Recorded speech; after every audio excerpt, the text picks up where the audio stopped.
Hello everybody, this is 5 Star. I know you're not used to hearing my voice on these videos, but this is a new series. It's gonna be called How to Make Game Music. Now, I know all of you guys are programmers excited to make your own games, but you need to make the music for your games so you don't have to pay for copyrighted music or so on, so you can distribute your games. And when you work so hard on your games and you can't sell it because you don't own the music, it's kind of depressing. So I'm going to teach you guys how to do that. So here we go. This is not the actual teaching video. This is just what I'm going to do in this basically course. So I'm going to call it a course. This is the course outline. So what's so important about the music in the game? Alright, for one, it sets the mood. Okay, you need to set a good mood in the game. For example, your character in an RPG per se just got shot and he wakes up in a hospital. If you're in a hospital, it's gonna be nice mellow music. It's not gonna be like heavy metal, because hospitals aren't like that unless like somebody's, for example, like getting rushed into the emergency room. Then you'd get more of the heavy, but still not heavy metal. You know what I mean? You have to set the mood for the music. Next, it increases the appeal of the game. If it's just silent, it's boring. That's it. That's it. Period. I'm a music guy, and I love music, and I know a lot of people do too. Everybody loves music, and if a game doesn't have music, they're not going to be playing that game for very long. Thirdly, every professional game has it, and it's for that reason. Right before that, it increases the appeal and sets the mood. Okay, so every single game has it. Everyone. What to expect in this course? Well, you'll expect detailed tutorials. I'll give you some nice tutorials. If you have any questions, I'll answer them. So just leave them in the comments of the videos, and I'll get to them as soon as possible. Right? Good tips. I'll give you some nice tips as we go on. Some tricks that I'll talk about later. Professional sound. I'm a professional music producer. I can when I'm making the music, you will get a professional sound from me. For you to make the professional music, of course you'll have to work hard at what I do, because I know some people just want to get it done and get music, but it takes more time than just snapping your fingers. You know what I mean? You have to work at it. All right. Why trust me? Well, I'm experienced. How do you know I'm a professional? Well, I'm signed to a record label. I've professionally produced songs on the market.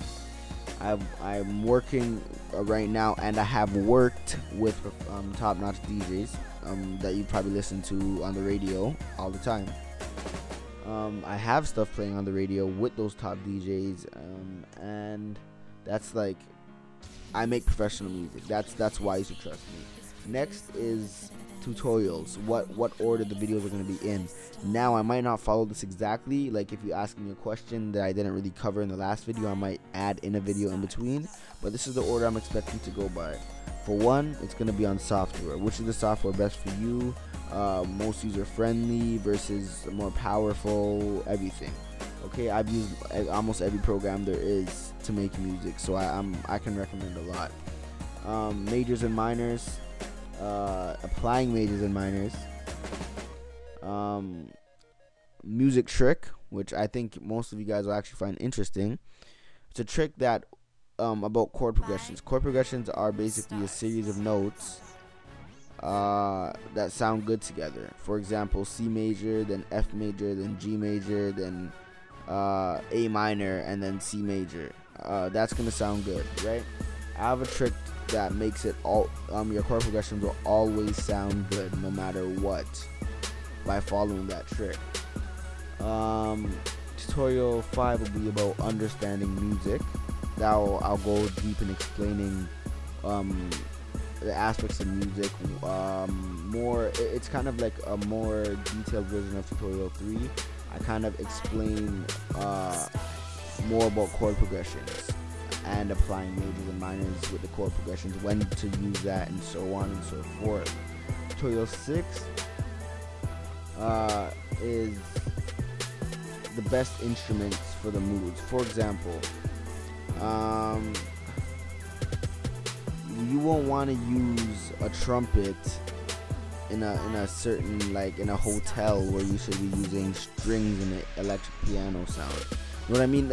I'll give you like a kind of gist of what type of sound you need to be using. That example is just a small example, and in the tutorials I'll explain it more in depth.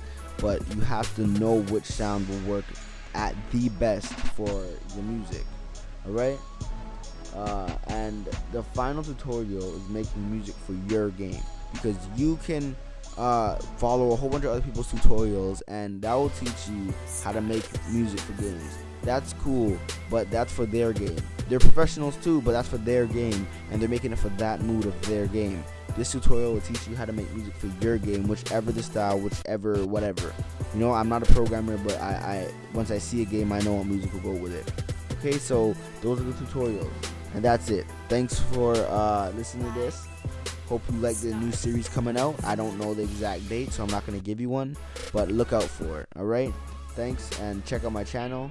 Peace.